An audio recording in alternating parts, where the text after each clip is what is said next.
I think sleep strategy, especially when you get longer than 2 days, becomes very unique to your team's skill set.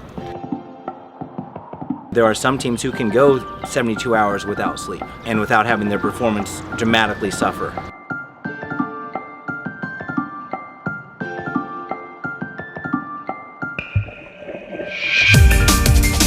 Night 2 saw racers continue to push through the grueling 180-kilometer bike leg.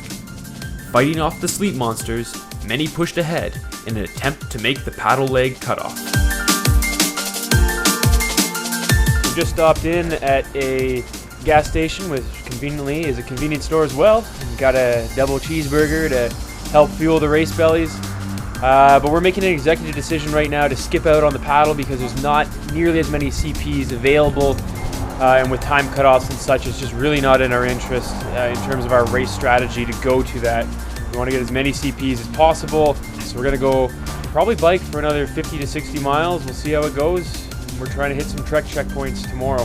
Opting out of the paddle leg, we instead focused on collecting some additional bike checkpoints before rolling into the transition area to prepare for another 65 kilometers of biking. I'm so ready to go back out there and go as hard as I can.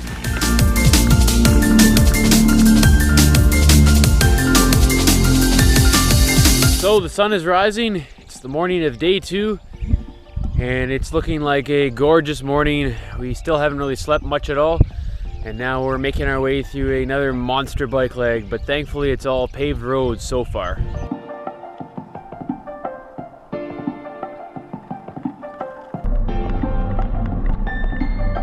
Big hills. Whoever said Iowa was flat? They haven't been down here. One of the common misconceptions about the state of Iowa is the fact that it is flat.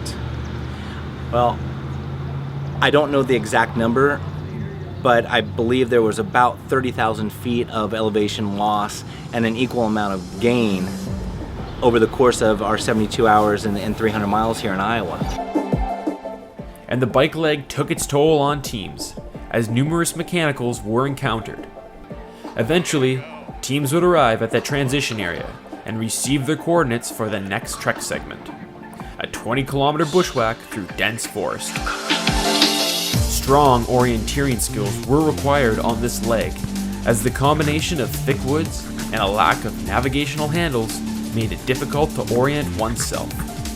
14 checkpoints were scattered about this section, but as the race followed a Rogaine-style format, teams could opt to grab as many or as few as they saw fit. Heading back to the transition area, day 2 was winding down. A 60-kilometer bike leg was up next, so after grabbing a few checkpoints, teams hustled back to ensure they could leave the trek behind and make the next trek cutoff. Only 24 hours of non-stop adventure racing remained.